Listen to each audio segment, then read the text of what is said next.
নমস্কার শ্রোতা বন্ধুরা, ঋতুধারা মনোরমা সাধু ইউটিউব চ্যানেলে সকলকে স্বাগত। আজ একটি অসাধারণ গল্প পড়ে শোনাচ্ছি। আজকের গল্পের নাম খোলস। লিখেছেন আমাদের প্রাণের লেখক, প্রিয় লেখক বিভূতিভূষণ বন্দ্যোপাধ্যায়। আমার ছেলেবেলায় মহকুমা শহরে যখন স্কুলে পড়তাম তখন নীলমণি মল্লিক মশাইকে দেখতাম দামি শালগায়ে দিয়ে বেড়াতেন। শহরের একজন নামকরা উকিল। আমরা তখন তাকে ভয় করে চলতাম। আমাদের স্কুলে মাঝে মাঝে এসে তিনি আমাদের পরীক্ষাও নিতেন। নীলমণি মল্লিক সে সময়ে শহরের একজন বিশিষ্ট সম্ভ্রান্ত ব্যক্তি। সকলে তাকে সম্মান করে, ভয় করে।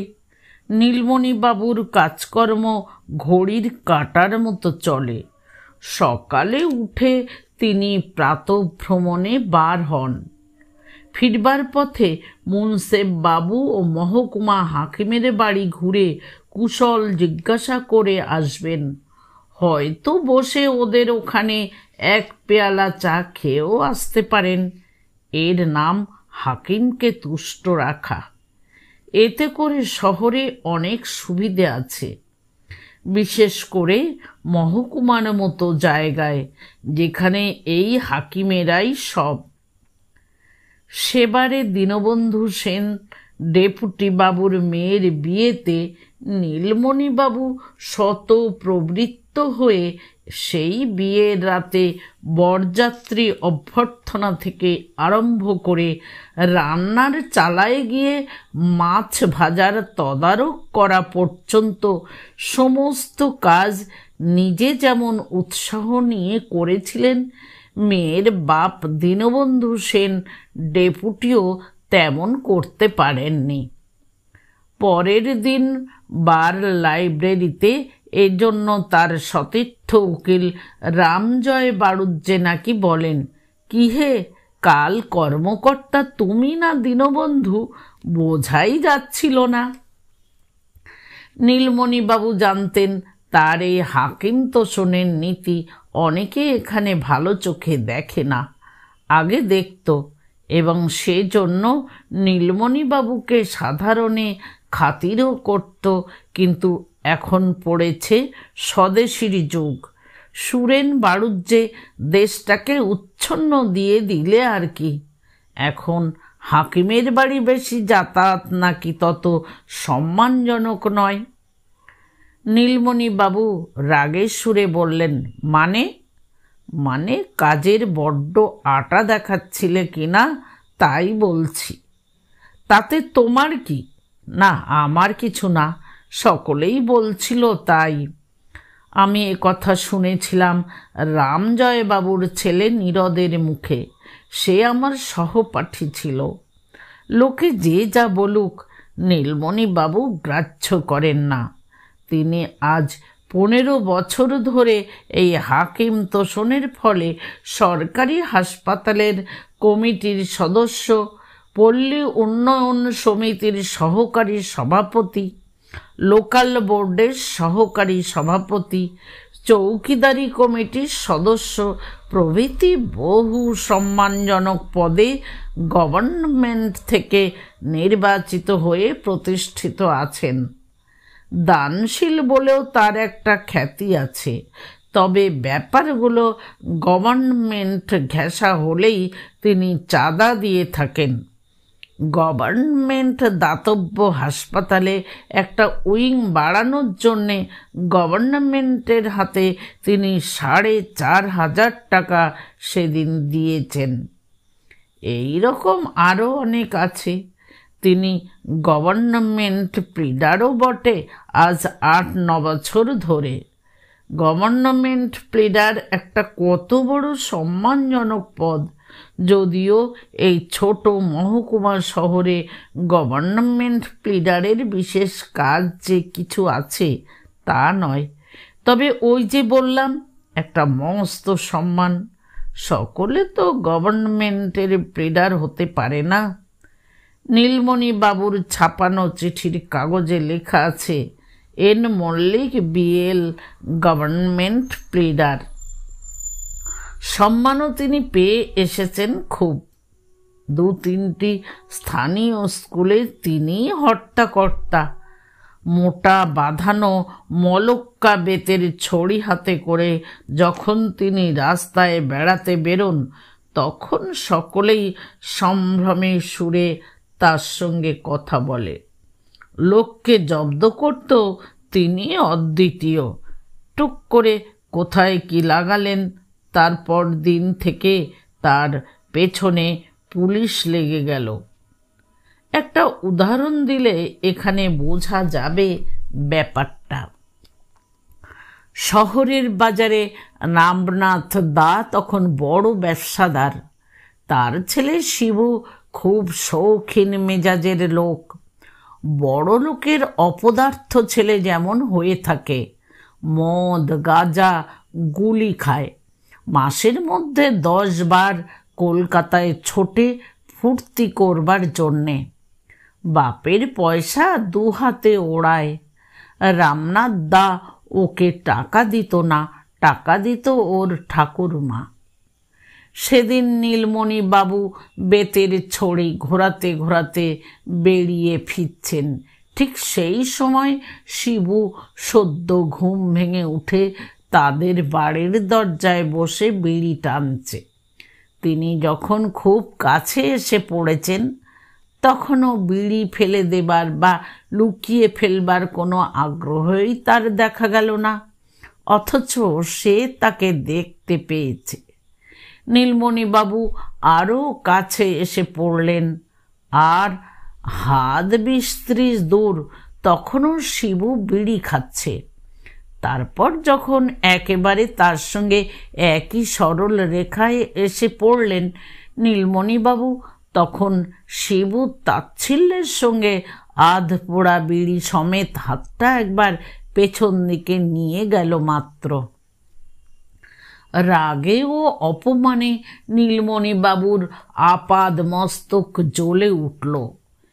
এত বড় স্পর্ধা শিবুদার! ওর বাপ রাস্তাঘাটে দেখা হলে মাথা নিচু করে প্রণাম করে, রাস্তার এপাশ থেকে ওপাশে চলে যায়, আর ও কি না বজ্র গম্ভীর সুরে হেঁকে বললেন, এই শিবে। শিবু বললে, আগে আমায় বলছেন? তখনও সে রোয়াকে বসেই আছে। হ্যাঁ, তোমাকেই বলছি, বলুন। নীলমণি বললেন, তুমি না কালকের ছেলে? গুরুজনদের সামনে কিভাবে চলতে হয় তোমার বোঝা উচিত। শিবুর অদৃষ্টে দুঃখ ছিল। সে উত্তর করে বসল, কেন, আমি কি করলাম? বারে, আপনি যাচ্ছেন রাস্তা দিয়ে, আমি বসে আছি আমার বাড়িতে, কি দোষ হলো এতে? নীলমণি মল্লিকের স্বর অতিমাত্রায় কঠোর হয়ে পড়ল। বলেন, কি দোষ হয়েছে? দেখতে পাচ্ছ না এখনো? আচ্ছা, দেখতে পাবে। শিবু ভয় পেয়ে চুপ করে গেল। নীলমণি বাবু অধিকতর দ্রুত বেগে সেখান থেকে চলে এলেন। এরপরে থানা থেকে দারোগা এসে রামনাথ দায়ের বাড়ি সার্চ করলে শিবুকে ধরে নিয়ে গেল হাজতে। সে নাকি কি স্বদেশি হাঙ্গামায় জড়িত আছে। রামজয় বাড়ুজ্জে জামিনের দরখাস্ত করে নিরাশ হলেন। শিবু হাজতে 2 দিন 2 রাত কাটালে। শহরময় শোরগোল পড়ে গেল। এই সময় ঘুঘু রামজয় উকিলের পরামর্শে রামনাথ দা গিয়ে নীলমণি মল্লিকের পায়ের ওপর উপুড় হয়ে পড়ল। ব্যাস, সব ঠান্ডা। এসব আমার স্কুল জীবনের সমসাময়িক ব্যাপার। তারপর নীলমণি মল্লিক আরও বড় হয়ে উঠলেন মহকুমা শহরে। সব সভাতেই তিনি, সব সমিতিতেই তিনি, সব প্রতিষ্ঠানে তিনি হর্তাকর্তা। গভর্নমেন্টের খেতাবও পেতেন নববর্ষের এক শুভ দিনে। তিনি আরও উদার হয়ে উঠলেন, আরও দাতা হয়ে উঠলেন। আমি তখন দেশে থাকি না। মহকুমা শহরটি বা তার সংকীর্ণ গণ্ডির মধ্যে যারা পদচারণা করে তাদের কোনো খবরই রাখি না। বছর 15 পরে আবার দেশে ফিরে এলাম। রায়বাহাদুর নীলমণি মল্লিক অনেক প্রবীণ হয়ে পড়েছেন। শহরের উচ্চ ইংরেজি বিদ্যালয়ের সেক্রেটারি, বালিকা বিদ্যালয়ের সেক্রেটারি, হাকিম তোষণনীতির একনিষ্ঠ সেবক। নীলমণি বাবু কিন্তু আগের উচ্চস্তরে এখন যেন নেই লোকের চোখে। আমার সে স্কুল জীবনের দিনগুলির পরে 30 বছর কেটে গিয়েছে। এখনকার যারা তরুণ সম্প্রদায় তারা দেখলুম ওকে আমল দেয় না। দেশে ফিরে আসবার মাস 2 পরে এর এক প্রমাণ পেলাম। সুরনাথ উকিলের বৈঠকখানায় বসে আছি, সেখানে ছোকরা উকিল শুভেন্দু গাঙ্গুলি এসে বসল। খুব ফড়ফড় করে ইংরেজি বলে, ঘন ঘন সিগারেট ফোঁকে, তবে আমার সামনে না, কথায় কথায় হাসে। তার মুখেই শুনলাম সে এবার রায়বাহাদুর নীলমণি মল্লিকের সঙ্গে হাই স্কুলের সেক্রেটারিত্বের ব্যাপারে নির্বাচন দণ্ডে অবতীর্ণ হবে। আমি অবাক। এ কি কখনো সম্ভব? নীলমণি মল্লিকের সঙ্গে টক্কর দিতে চলেছে তার ছোট ছেলের বয়সী শুভেন্দু, যে নীলমণি বাবু আজ 20 বছর ধরে স্কুলের সেক্রেটারি, তার সঙ্গে। আমি বললাম, শুভেন্দু, এ সম্ভব হবে না। তুমি কার সঙ্গে লড়তে যাচ্ছ জানো? শুভেন্দু বললে, আপনি জানেন না দাদা, উনি আজ স্কুলটা গ্রাস করে বসে আছেন 20 বছর। যেন সেকেলে ধরনের স্কুল চলছে, নিউ ব্লাড না ঢুকলে আর। কিন্তু তুমি পারবে? সেকাল আর নেই দাদা, আপনি বহুদিন দেশে ছিলেন না, ওকে আর কেউ চায় না। ইয়ং দল ওর ঘোর বিপক্ষে। তাছাড়া সকলেই ওকে ধামাধরা বলে থাকে। মুন্সেফ ডেপুটিদের বাড়ি বাড়ি ঘুরে চা খেয়ে বেড়ালে যে সম্মান একদিন পাওয়া যেত, এখন তার পরিবর্তে পাওয়া যায় ঘৃণা। আগে বলতো অমুক বাবু হাকিমের ডান হাত বা হাত, অতএব ওকে খাতির করো। এখন বলে ও সেকেলে মেন্টালিটির লোক, খোসামুদে, ওর সব শেষ হয়ে গিয়েছে, ওর দ্বারা আর কি হবে? নিউ ব্লাড চাই দাদা, নিউ ব্লাড চাই।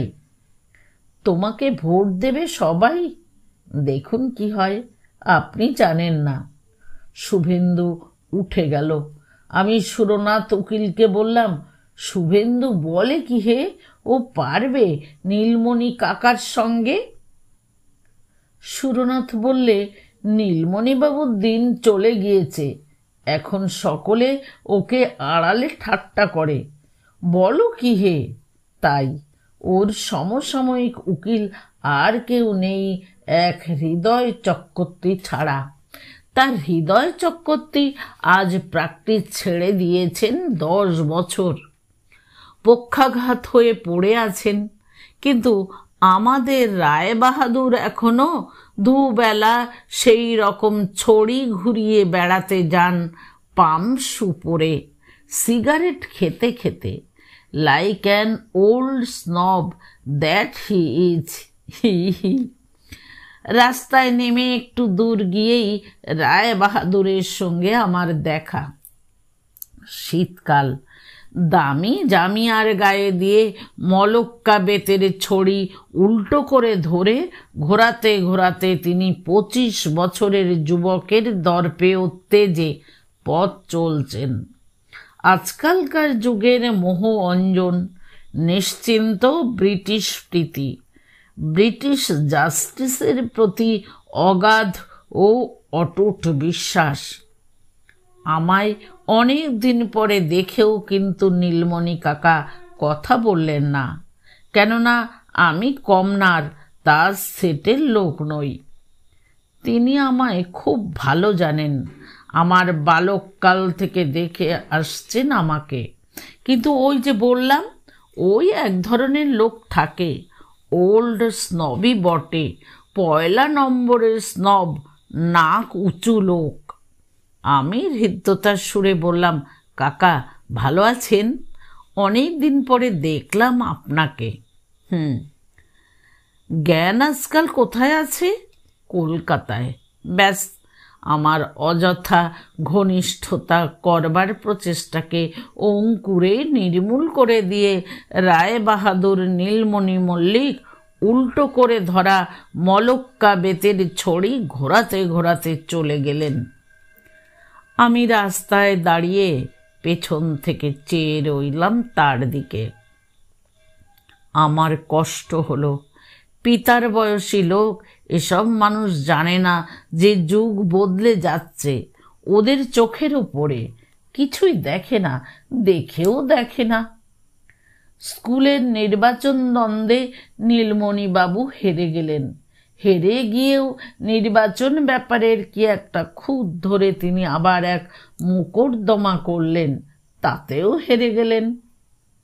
গত 30 বৎসরে এই ক্ষুদ্র শহরটির বুকে রায়বাহাদুর নীলমণি মল্লিক এক একখানি করে ইট বসিয়ে সম্ভ্রমের যে বিরাট সৌধ নির্মাণ করেছিলেন, আজ এক অর্বাচীন যুবকের হাতের আঙুলের এক ধাক্কায় তা মাটিতে হুমড়ি খেয়ে পড়ে গেল। এরপর থেকে কি যে হলো! বালিকা বিদ্যালয়, হাসপাতাল, লাইব্রেরি প্রভৃতি অনেকগুলি প্রতিষ্ঠানের কর্তৃত্ব একে একে তার হাত থেকে বেরিয়ে গেল।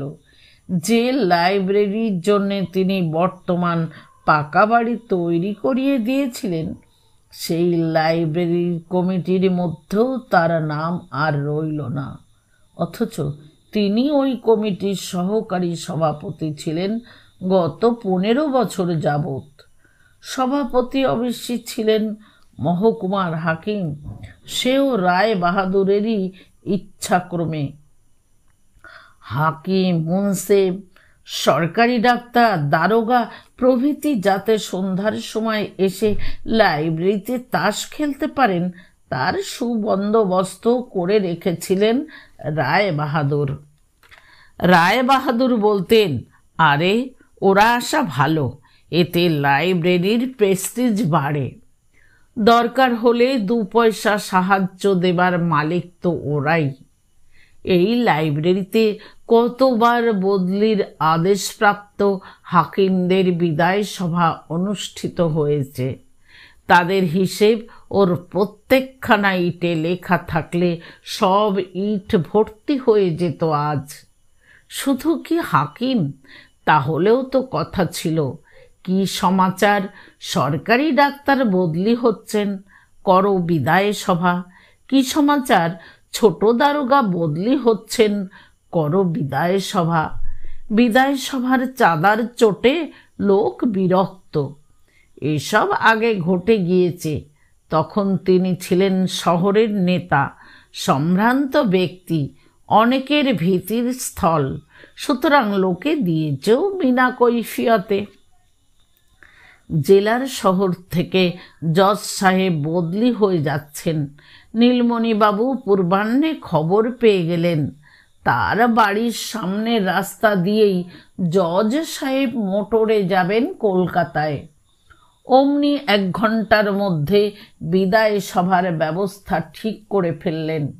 গেট সাজানো হলো নীলমণিবাবুর বাড়ির সামনে। সভার অনুষ্ঠান হলো ওর বৈঠকখানার বারান্দায়।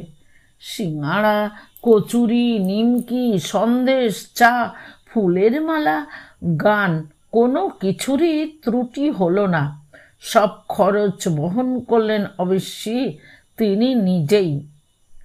রামজয় বাড়ুজ্যের দল বললে, অস্তগামী সূর্যের পুজোর কি হবে ভায়া, ও যখন চলে যাচ্ছে তখন থাক না। ওদের সম্মান দেখানো তো ওদের ব্যক্তিগত মেরিটের জন্যে নয়। পদের জন্যে। সে পদ ছেড়ে সে যখন চলল তখন আর কেন? নীলমণিবাবুর প্রায় 100 টাকা খরচ হয়ে গিয়েছিল। এসব খরচের বেলা তিনি চিরদিনই মুক্তহস্ত। এসব সেকালের কথা নয়, সেদিনের কথা। হঠাৎ কিন্তু দিন বদলে গেল আশ্চর্যভাবে। কয়েক বছরের মধ্যে কি রকম একটা হাওয়া এসে ঢুকলো শহরে। ছেলে ছোকরার দল সব বিষয়ে এগিয়ে এসে হলো পাণ্ডা। লাইব্রেরি তারা দখল করলে। বললে, বুড়োদের দিয়ে আর কাজ হচ্ছে না, একখানা আধুনিক কালের বই নেই, সব সেকেলে। শুধু হাকিম হুকুমদের তাস খেলার আড্ডা হয়ে রয়েছে লাইব্রেরি আজ 20 বছর ধরে। এ অচলায়তন আমরা ভাঙব। তারা নিজেদের মধ্যে দল পাকিয়ে হই হই করে ছাপানো কাগজ শহরময় বিলি করে জানিয়ে দিলে শহরের সব প্রতিষ্ঠান থেকে তারা জং ধরা প্রাচীন ফসিলদের তাড়িয়ে নিজেরা ঢুকে পড়বে। তাড়ালো তারা। লাইব্রেরিতে এক কংগ্রেসি সভা করতেই হাকিমের দল সরে দাঁড়ালো। তাসের আড্ডা হাওয়া হয়ে গেল। তারপরই ধরলে এক সাহিত্য সভা। কলকাতা থেকে নবীনপন্থী প্রগতিবাদী সাহিত্যিক দল এলেন। তাদের গলায় ফুলের মালা পরিয়ে শহরময় শোভাযাত্রা বার করা হলো। বহু প্রবন্ধ পাঠ, বহু বক্তৃতাদান সাড়ম্বরে সম্পন্ন হলো। দেশের স্বাধীনতা নিয়েও অনেক কথাবার্তা হলো সে সভায়। রায় বাহাদুর সে সভার ত্রিসীমানায় পা দেননি, কিন্তু যতদিন যায় তিনি দিশাহারা হয়ে পড়েন, কিছু বুঝতে পারেন না। এসব কি দিন এসে গেল! ছেলে ছোকরার দল আর তাকে দেখে সম্ভ্রম করে না। হাকিম পুলিশ পেয়াদা আর্দালিদেরও আর যেন সুদিন নেই। কোথায় সেই সব রক্তচক্ষু দোর্দণ্ড প্রতাপ হাকিমের দল সেকালের? সব যেন মিয়ে গেল। নইলে মুন্সেফ বাবু এখন সুরনাথ বাবুদের ক্লাবে বসে আড্ডা দেন। মনে পড়ে সেকালের মহেন্দ্রবাবু ডেপুটির কথা। এখনো অনেকে তাকে মনে রেখেছে বৃদ্ধদের মধ্যে। বাঘে গরুতে এক ঘাটে জল খেত তার প্রতাপে। কারো বাড়ি যেতেন না, কোর্টের বাইরে কারোর সঙ্গে হেসে কথা বলতেন না। নীলমণিবাবুর বড় মেয়ের বিবাহে কাপড় মিষ্টি পাঠিয়ে দিয়েছিলেন ছেলের মারফত, নিজে আসেননি। পরদিন সকালে সব কাজ ফেলে নীলমণিবাবু ডেপুটি বাবুর বাংলায় গেলেন কাপড় মিষ্টি পাঠানোর জন্যে ধন্যবাদ দিতে। বললেন, আপনি গেলেন না কাল হুজুর, কাল সকলেই আমরা আপনাকে চেয়েছিলাম। মহেন্দ্রবাবু বসে চিঠিপত্র লিখছিলেন আর গড়গড়ায় তামাক খাচ্ছিলেন। গম্ভীর মুখে উত্তর দিলেন, সেটা আমার ত্রুটি নিশ্চয়ই, আমি স্বীকার করি। না, হুজুরের ত্রুটি হয়েছে তা কি বলতে পারি? তা নয়। না না, ত্রুটি নিশ্চয়ই। তবে কি জানেন নীলমণিবাবু, এখানে আমি সামাজিক জীব নই, গভর্নমেন্টের কর্মচারী। আমাকে নিমন্ত্রণ না করাই আপনাদের উচিত। সে কি কথা বলছেন আপনি? তা কি কখনো? আমি ঠিকই বলছি নীলমণিবাবু, ভবিষ্যতে আপনার বাড়ির কোনো অনুষ্ঠানে আর আমাকে নিমন্ত্রণ না করলেই আমি সুখী হব, কারণ এতে আমায় লজ্জায় ফেলা হয় মাত্র। সরল সোজা কথা। তেমন ধরনের লোক আর আসে না, সব যেন মিয়ে গিয়েছে। তারপর কিছুকাল কেটে গেল।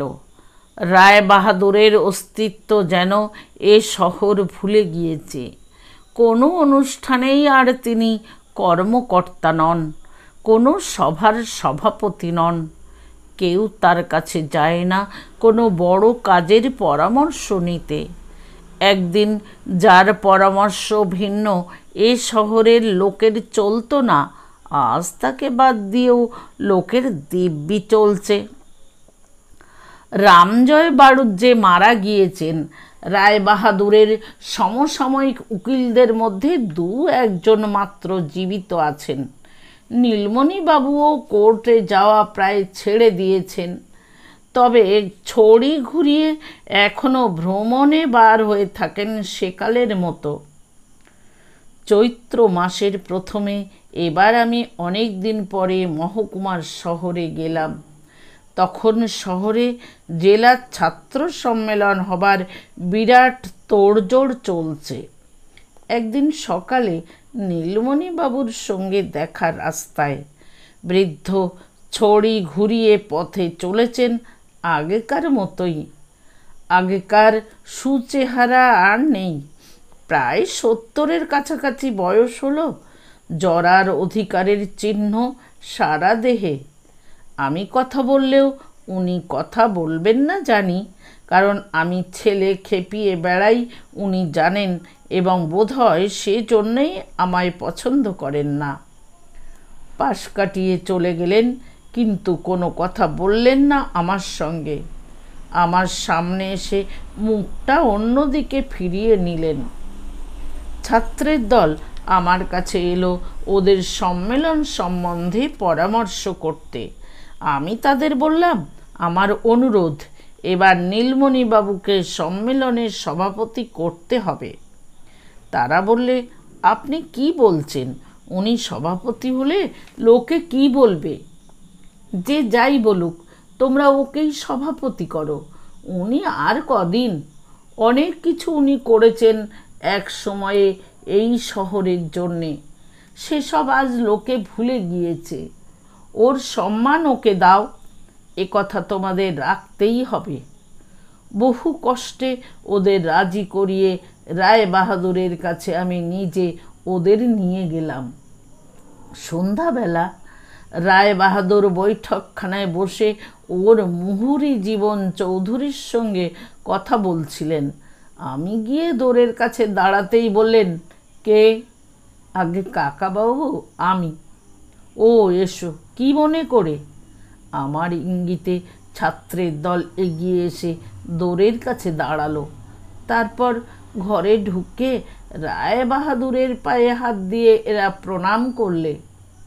বিস্মিত রায়বাহাদুর কিছু বলবার পূর্বে আমি বললাম, কাকাবাবু, এরা আপনার কাছে এসেছে। এদের ছাত্র কংগ্রেসের একটা অধিবেশন হবে কাল এখানে। আপনার কাছে আসতে তো সাহসই করছিল না। আমি ওদের বললাম, চলো নিয়ে যাচ্ছি, কোনো ভয় নেই। তিনি ছাড়া উপযুক্ত লোক আর আছেই বা কে এখানে? তাই এরা এসেছে। আপনাকে কাল ওদের সম্মেলনে প্রিজাইড করতে হবে। আপনাকে রাজি হতেই হবে, নিরাশ করবেন না। আমি জানি আপনি খুব বিজি লোক, কিন্তু এদেরও তো একটা দাবি আছে আপনার ওপর। রায়বাহাদুর চমকিত, অভিভূত ও স্তব্ধ হয়ে গেলেন। কিছুক্ষণ যেন তার মুখে কথা বার হলো না।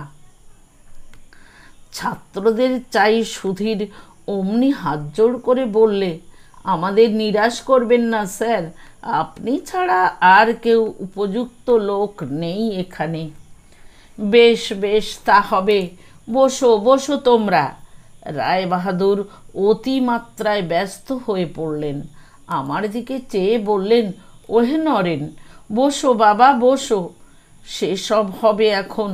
তুমি যখন নিজে এসেছো তখন আর না বলতে পারিনে। একটু চা খাও সব, বসো।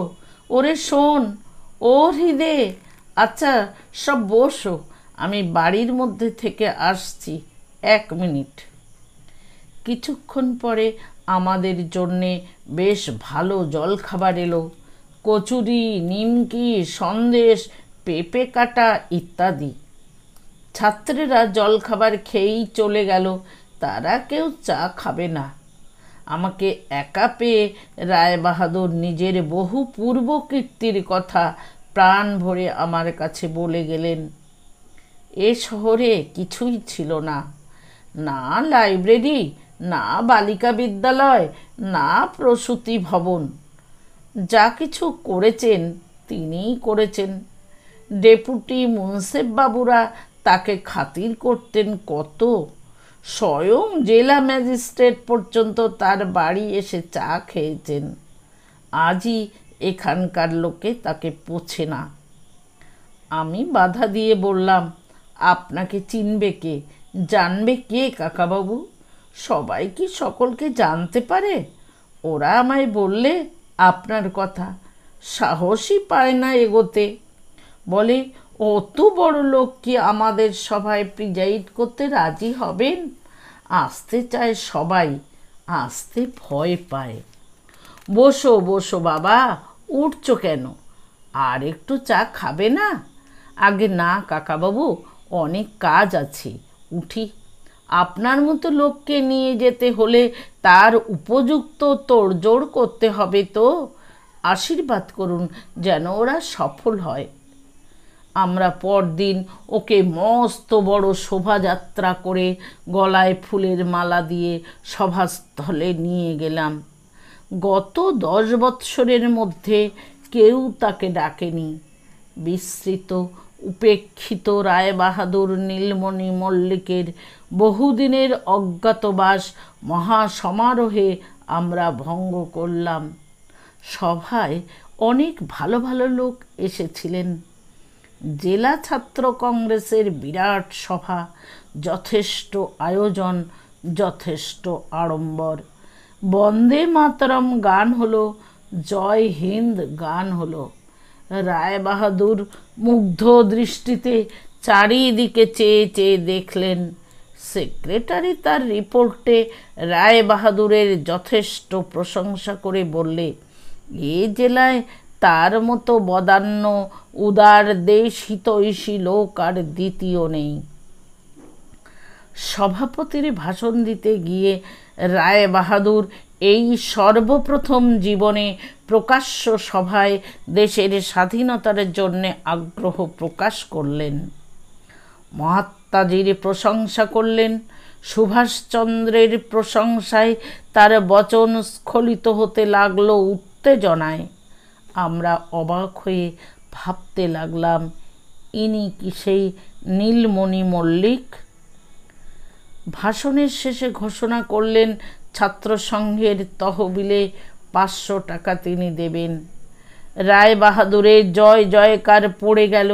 সকলে বলতে লাগলো, লোকটার মধ্যে জিনিস ছিল। পরদিন সকালে আমার সঙ্গে দেখা। বেতের ছড়ি ঘুরিয়ে রায়বাহাদুর সদর্পে পথ চলেছেন।